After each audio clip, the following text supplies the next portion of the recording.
Hello everyone and welcome to our Gem Pursuit. I'm Matthew Weldon and I'm joined in our magical and mysterious pursuit through the world of antique and vintage jewellery by my trusty co-host Alyce Ketcher. Hello Alyce. Hello everyone. So, super excited about this episode today. And for people who've been keeping up to date with the podcast, you will have noticed we looked at jewellery eras before. However, when we were doing these jewellery eras in season 3, there were some key things that we didn't look at. One of these was more of a movement than an era, so it didn't quite align with the series that we were doing, so we haven't dived into it until now. This movement influenced architecture, art, design, and also jewellery, and this was a worldwide movement.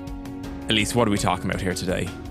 Today we're talking about Art Nouveau.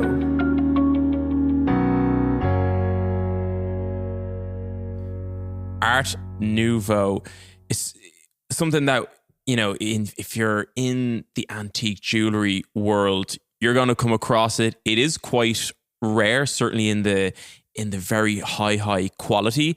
But for me, when I think of Art Nouveau, I mean, you really got to set the scene in terms of what's going on in the world to actually that led to this movement.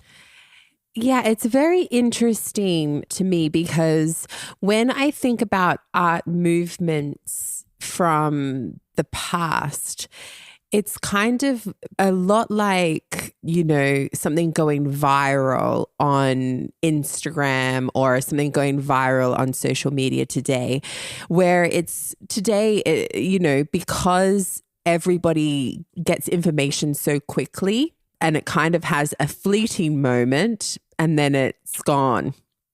Whereas during the end of the Victorian period and into the Edwardian period, we're still not quite there in terms of media getting out quickly to the people. So artistic movements have time to settle into the different Western cultures and then grow in different ways in different countries. So like Art Nouveau itself, the style looks a little bit different wherever you are. American Art Nouveau looks different, French Art Nouveau looks different, and English and Irish Art Nouveau look different to each other, but all have the same kind of premise. Yeah, I mean, the design is like, and we know we'll talk a lot about the design and how it looks. I mean, but it's just free flowing, isn't it? Like, and it's to do with the free flowing line, and the reason why, you know, and you know, there's obviously multiple reasons why. And I love what you're saying about how it develops differently in different areas. It makes me think about like the exact same thing happens today, but just the medium is different. So and it's so much faster. So it like because we have the technology that we do, things that go viral or things that people are really interested in or jump on, they have only a small moment. It's not like years where this is developing in different places and becomes something somewhat of a movement, which I think we miss out on a lot today because we're such a throwaway society. It's like, are we going to get these really developed movements because that things change so quickly that you don't really have the time to develop it to different stages? It's like, you know, here's this trend and now it's gone, and here's the next trend and this one's bright and shiny. Yeah, like, but just to give people an idea though, like how it started, how did this particular movement start? So it's kind of convoluted, right? Because art movements are all about people coming up with thought processes kind of together and then using one strain of that to create something that kind of flows through everything. I know that sounds really convoluted in itself, but I'll explain. That's art though. Like, yeah. Exactly. So in 1862, this is kind of maybe a bit of the roots of how this movement begins. In 1862, the Japanese are invited to participate in an international exhibition that's happening in London for the very first time. Now, Japanese art would at this particular time would have been considered extremely exotic, very colorful, and techniques that they were using would have literally blown people's minds. But think of today, I've never actually been to Japan yet. I know you have been. I know you've got the kupla fukul, which is the Irish word for saying a few words in Japanese as well. But like in 1862, it would have been like Martians had landed, like yes, in terms of how different it was to the culture in London.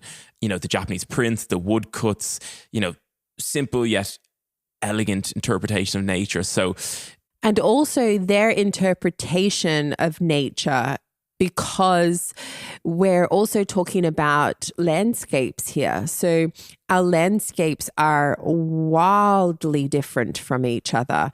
Our climates are wildly different from each other. So the birds, the flowers, the landscapes, the colors, the techniques that were being used by the Japanese at the time were considered extremely exotic. And you can imagine also it coming to a worldwide stage. This is kind of like when you have a international exhibition, it's kind of like having Fashion Week.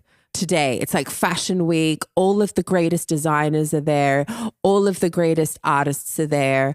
And they're kind of coming together and they're saying like, you know, what's going on? What are they doing? What are they doing? The Japanese come and it's like, you can imagine everybody's like, whoa, like it would have been wow. So this is 1862. This has a profound effect on a lot of not only the jewelers, but the artists of the time being introduced to Japanese art in its many forms. This fused together with the arts and crafts movement. Okay. Arts and crafts movement was kind of a movement that was like removing themselves away from manufacture and trying to create jewelry and artwork by hand again. So kind of reverting away from industrialism. So that fused together with the Japanese coming, also exotic imports coming, which included flowers. So for the first time, we're seeing things like orchids and peace lilies and, you know, these flowers that, again, would have blown people's minds, especially in Victorian times, because flowers had such a huge importance. And then also other things like archaeological digs that were happening and scientific finds, all which kind of created a perfect storm for creation. And this is really how this artistic movement happens. And it spans for a very short, bright burst of time, which was from around 1895 to 1910. Now, I think trying to describe this style, it probably is one that lends itself to a description because it is so visual. Like what you're going to see with Art Nouveau jewellery, as we briefly alluded to, it's all about the free-flowing line. And as Alyce, as you mentioned, there was this backlash against like industrialization in the late 19th century. What it comes across to me, and I don't know if it comes across like they just got fed up with mass production across the board, you know, all sorts of homewares, everything mass produced, and they just kind of thought there has to be some art to it. And, you know, this free-flowing line, which really is key, like this whiplash line, what they call it, is the key to Art Nouveau. It's also a lot of images of nature. Insects was a key theme of it, and the female form was a big part of Art Nouveau. And sometimes, you know, all these elements blend together, but it is a very distinctive style. Matthew, Art Nouveau to me it's such a change from Victoriana, also Georgian, where we're moving out of a sphere in jewelry and in art in this particular period where we're changing from literal imitation to almost dreamlike fantasy, or, you know, a rich fantasy interpretation of what you see a flower to be. So it's so imaginative. It's such a celebration of nature, but it's also such a celebration of imagination. And when I look at this period, I like to see things that I've never seen before or never imagined before come to life in jewelry. It's probably a bit of a, I don't know if an acquired taste is the right word, but it's a developed taste maybe. It's definitely an acquired taste. For me, Art Nouveau jewelry in particular really is art. So it's not something that I personally would wear. You know, I would be looking at something from the Art Nouveau period, and you look at like a painting. I would want to look at it and stare at it all day, but I wouldn't want to wear it. Now, that's me personally because it's not my style, right? Everybody has their own styles. But there are certain things that I love from the Art Nouveau. One thing that you said was the free-flowing line. Now, many of you are like, what the heck is a free-flowing line? What is a whiplash line? Think of, and now Matthew's going to be, you know, his Irish male self is going to be chuckling in the corner, but think of the curve of a woman's body. Now, this particular style was all about celebrating the sensual lines that we can find in nature, and that includes the woman's body or the woman's hair, or, you know, the curves that you see in the sky when you look at clouds, or the movement of wings. Now, this particular line that we see is radical. It's not something that we see in any other period. And I do remember I wrote, when I used to work somewhere else way back in the day, I wrote a article about Art Nouveau, and I used the word whiplash, right? And I remember the person that I was working for at the time said to me, you can't use the word whiplash in jewelry. It doesn't sound nice. And I said, whiplash is a very important term in the Art Nouveau history. And he said to me, well, if you can sell a piece of jewelry using the word whiplash, then you can write it in your article. And you bet your bottom dollar every time I spoke to anybody about the Art Nouveau period, I used the word whiplash. People are going to be looking at this jewelry so much when they turn around to look at it, they're going to get whiplash. No, but you have to honor the period that you're talking about. And it's really important with the Art Nouveau that you recognize this particular line. It is called whiplash. It is a free-flowing line. It's a swirling line. It's the interpretation of shapes that are found in plants, women's bodies, undulation in nature. Also, you have to take it into the context that you had Victorian jewelry kind of before this and crossing over to it. And the free-flowing line, the female body, the insects, the imagination, and the almost, as you said, fantasy style, you can really appreciate it in Art Nouveau as an art form, which the flip side of that is a lot of us in jewelry, you know, when you start, especially when you're starting to either collect a jewelry collection or whether you're starting to work in the industry, you're very focused on metals and gemstones. Mm-hmm. But this is really a time period where, as you mentioned, you're not looking at the gemstones. It doesn't mean that they don't have very good gemstones. They do have really good gemstones in some Art Nouveau pieces, especially gemstones like, you know, that weren't so popular before, like opals. Well, obviously using jewelry before that, they were a key piece of Art Nouveau jewelry, and they can be some of the most beautiful opals in the world. but it's how they fit into the piece. It's exactly as you said, you have to look at the whole piece and not just the gemstones. Exactly. So one thing that we've spoken in one of the other episodes that we've had, it was the Fabergé episode, and Carl Fabergé, my darling. He wanted to create things that had maybe no intrinsic value, but once they were put together and crafted into what they were, they became something of immeasurable value. And during the Art Nouveau movement, a lot of the pieces that were created with what were considered semi-precious stones or unusable stones at the time. So, the use of things like horn was used, and that was considered something that was used for accessories or for buttons or for piano keys. They weren't used for high-end jewelry items. And then they were used in this particular period and with amazing effect. But we also see the use of glass in many forms, but one in particular, the technique that was used was an enamel work, which is known as plique-à-jour. Now, plique-à-jour translates from French as daylight, or almost like windows, or, light of day. So what it basically is like gold metal planes were used.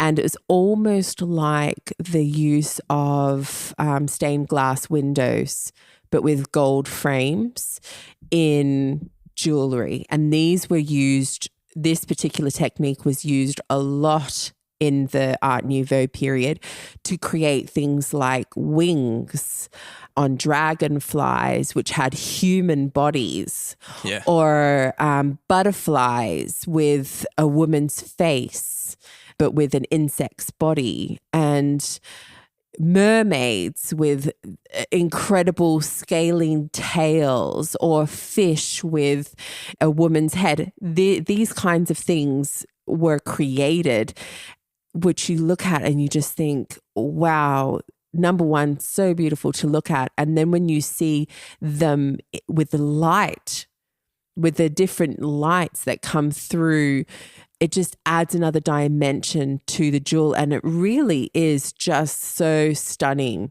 in person. And there's no other way that I can explain it than otherworldly and dreamlike. Yeah, I'm glad you brought up the enamel, because it is a key part of Art Nouveau. And obviously we're talking in these episodes, we only have so much time, and there's huge pieces you could talk about. And we have an enamel episode in our Dead Arts series, which would be well worth listening to. And when you're talking about the enamel, and it also made me think of, obviously Art Nouveau, we're talking about the Art Nouveau jewelry. It was broader, and Tiffany & Co., a great jewelry company today, they actually set up Tiffany Studios at this time, specifically to produce one-of-a-kind Art Nouveau pieces. And they're very well known for these Tiffany lamps, which are very Art Nouveau in style, with amazing glass. I remember when we were in New York doing a show last year, we actually saw a lot of these Tiffany & Co. glass pieces in the Natural History Museum, and I thought they were super cool. So it is a broad movement, and it actually went worldwide. And I'll tell you, one thing you'll also see in Art Nouveau jewelry, and I think there's a bit of an irony in this, is that like Art Nouveau was in a way a backlash against mass production and industrialization.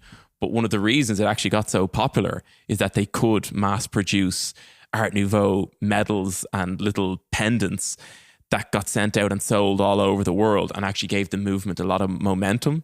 Yes. So that's one thing that I wanted to say as well, because we're talking about the partially clothed women with flowing hair and eroticism and insects and natures, but there's also a flip side to it as well. And this is actually the pieces that I would wear, which is the gold work, the chased gold work that you see in this period by people like Vuillez. He does a lot of griffins and dragons. but they're only done in gold work. So it's done with chased gold work and then finished off with hand carvings. And these kinds of mythical creatures are also coupled together with the profiles of women's faces, and they can be found during the Art Nouveau period as well. And those are the pieces that I would wear because I love gold work.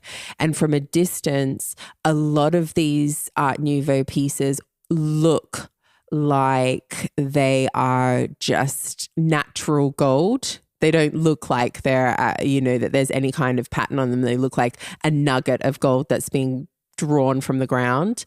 But they're actually, when you look closer at them, you can see, oh my gosh, that's the face of a woman.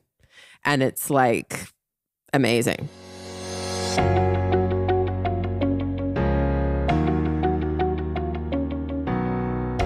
Still to come, we will share some tips if you are collecting or working with Art Nouveau jewellery, and we will also reveal our icons from this movement. But first, we have a very unique piece related to Art Nouveau, which we've added to our Instagram this week. Alyce, can you tell us a little bit about it? Of course. So on our Instagram at the moment, we have an amazing Art Nouveau piece, which typically shows the medallion work of this period. It's done in 14 karat yellow gold, which would indicate that it is an American Art Nouveau piece. And it shows the profile of a woman with flowing hair, which of course is the free flowing lines which we've been talking about. And she is adorned by a beautiful diamond pendant around her neck. This piece from afar looks like it's textured gold, whereas it is in fact a chase medallion carved and finished by hand. It is exquisite and the perfect example of an Art Nouveau piece.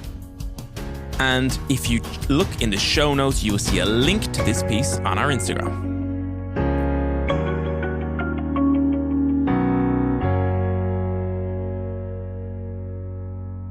Jewellery tips, Matthew.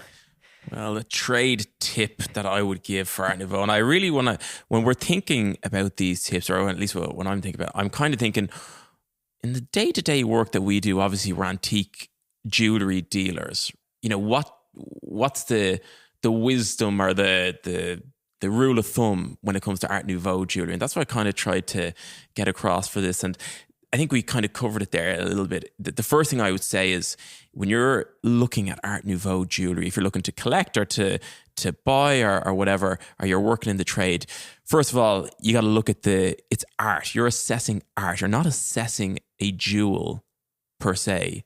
You're assessing a piece of art. So you have to come at it from a different point of view.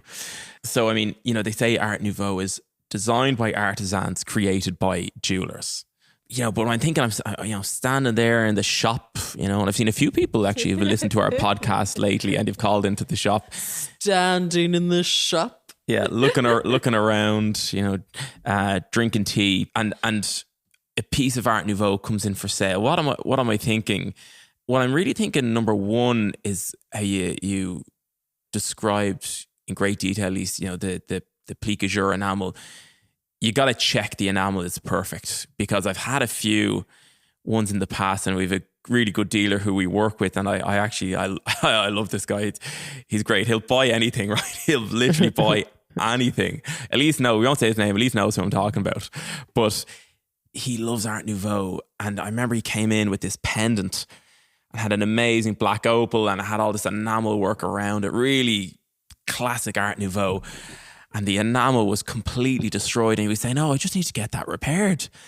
I'm thinking to myself, How are you going to get that repaired? Like, you can't get that repaired.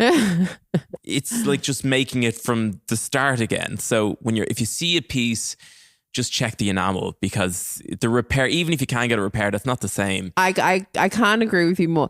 Enamel work is such a specialty. Right, it really is. So it's being able to powder and know that powder is going to come out a certain color And like a small deviation in the powder can actually change the color drastically Completely. and dramatically. Trying to match enamel is like having a handbag for 10 years that you've carried around in different temperatures, in different climates, with the sun on it in different places, and then trying to match leather to that leather that you've been carried around for 10 years. Like impossible. So it's never going to look the same. If you're okay with that, then that's a different thing. If you're okay with it looking different or it having a panel of different color on it and it not look like something that's really going to stick out to you, then that is fine. But you have to temper expectations when it comes to things like that. And it also takes away from its original beauty. So great tip. My tip is this. I believe personally, now some people will argue with me, but personally, I believe that the place for Art Nouveau is France, in particular, Paris. And when you walk around Paris, if you really walk around with your eyes open, you can see different interpretations and imaginative interpretations of an Art Nouveau movement that happened over 100 years ago that is still alive in the city. One in particular is their metro line. If you walk through Paris and you even just look at the archways of most of the metro lines, you will see Art Nouveau in their day-to-day lives of the Parisians. And that's what I would say to you. If you've never ever been exposed to Art Nouveau and you're thinking, what's a great way for me to see any kind of Art Nouveau in real life, I would say visit Paris and walk around Paris and have a look at the metro lines, have a look at the details that you can see on the buildings. It is alive and well in the city of Paris. Well, Alyce, I might be taking you up on that offer fairly soon. We're planning to do a staff trip to Paris to do a bit of research for a few projects we're working on. So we'll definitely be going around with our eyes open. And if you go to Paris, look, it's not Dublin, but you're going to really enjoy it. Also, the second thing that I would say to you as a tip for Art Nouveau is that it was, which we didn't mention in the style part, it was extremely rebellious. Like, imagine the prim and proper Victorians of the time wearing corsets and having like specific etiquette and all of this. And then the next moment there's a naked lady on a brooch. It was considered extremely erotic. Be as erotic as you possibly can with this period. Like, get something that is, shows risqué. it all. If you want something from the Art Nouveau period, celebrate it properly, the way that they intended, which was sensuality all the way.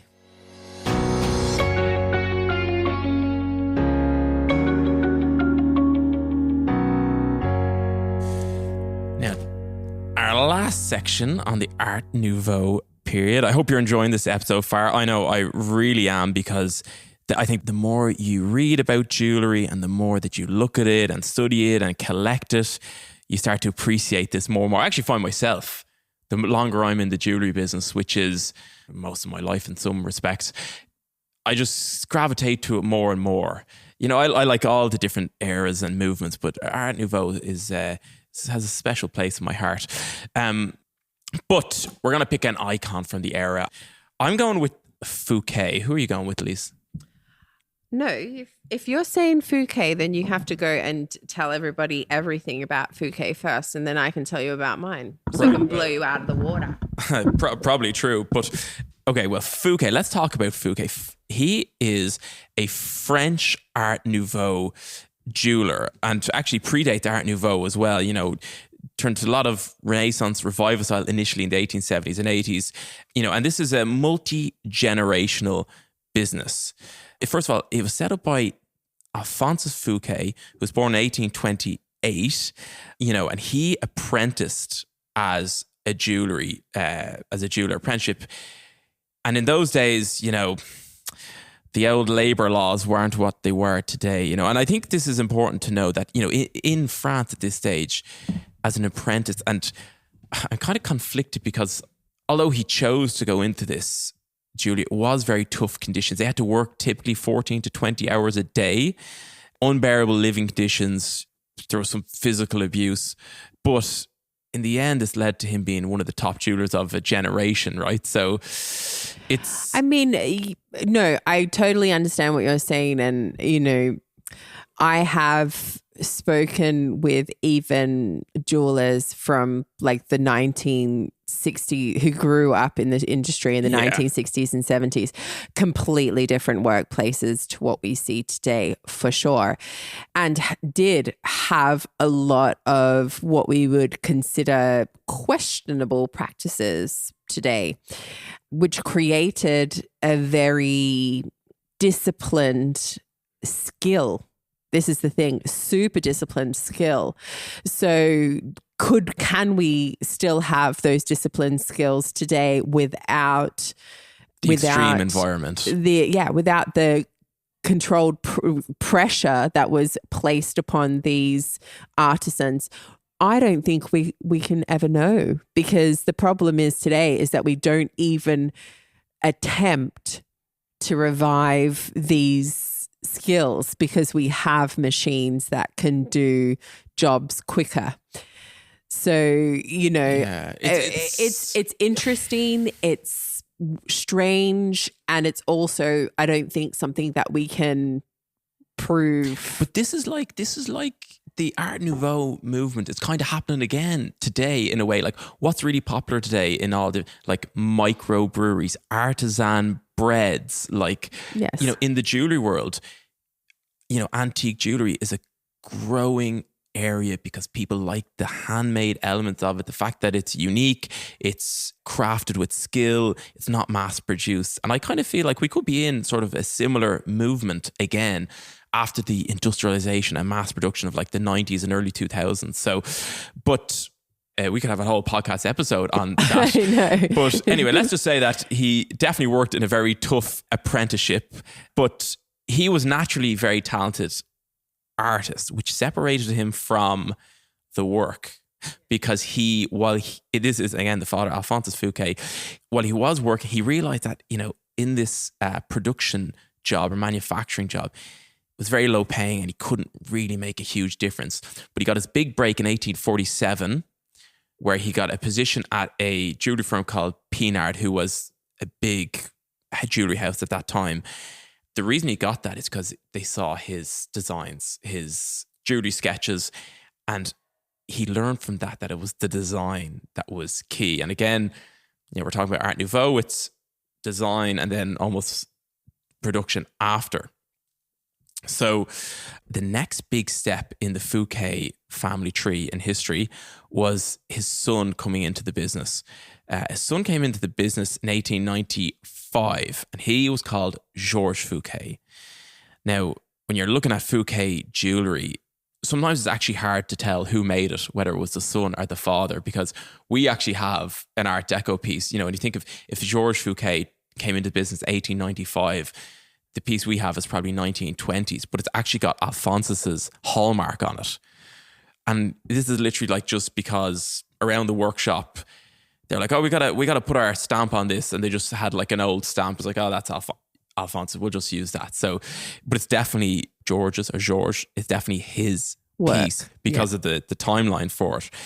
But George was famous because he started using a lot of opals. He used a lot of enamel over chased gold. He used a lot of coloured stones, which was again typical of the Art Nouveau movement.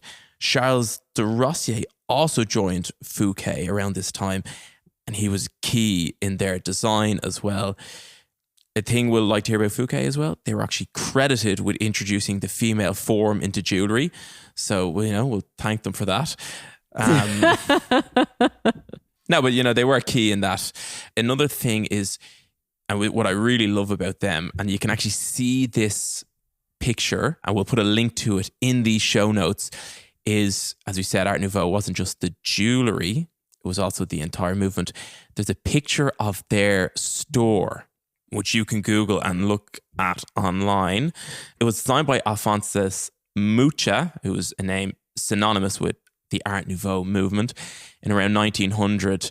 And if you look at the picture of their store, and again, it'll be in the show notes, it's just so, like, it's almost overwhelming, and it's so fantastic. Also in the fantastic as in beautifully designed, but fantastic as in slightly over the top. And I think that captures, the Art Nouveau movement and what Fouquet was all about, both in their jewellery and the design of their store. And we're considering redesigning our store. And this picture actually gives me a lot of, inspiration in terms of, like, just go for it. Like, and they definitely went for it. And really, they're only considered, like, jewellery historians more or less agree, they're only second in terms of Art Nouveau jewellery to one other person or firm. Who might that be? You cannot talk about Art Nouveau without talking about my icon. It's impossible. And what's really interesting about my icon is that he kind of never set out to be a jeweler, really. His passion and his love was for glassmaking. But when he is coupled together with the work of glass and jewellery, he outshines everyone. And now you may have never, ever heard of the Art Nouveau period, but you for sure have heard of my icon. And his name is René Lalique. Now, Lalique is what he's usually known for, and he is known all over the world for his glass work. Probably because after 1908, he exclusively focused on glasswork. After 1908, he never made another jewel, which is incredible to me because the Art Nouveau period was still taking place. But René Lalique is a Frenchman through and through. He's born as a son of a Parisian merchant, and he studies design, and he studies in a school in Paris. He studies design. At the age of 16, he does go and work for a jeweler, very similar to Fouquet. He apprentices with a very well-known jeweler at the time called Louis Alcock. But the jeweler is still around today, very, very, very well known. However, his name today would outshine the name of those who he apprenticed with.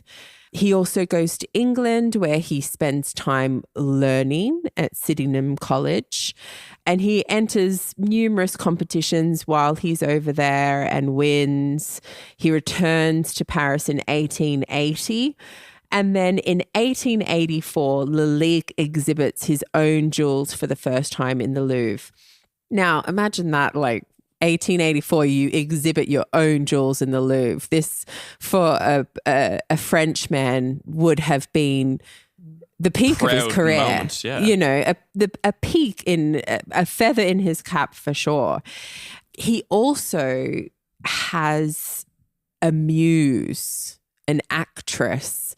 Her name was called Sarah Bernhardt, which her connection with him and his creation of jewels for her almost sets his career alight, right? But if you look at some of his jewels and you look at Sarah, you'll notice that a lot of his female forms look like her. He also does a bronze sculpture of her head, and the way that he sensualizes her shows you how much of a muse she actually is to him.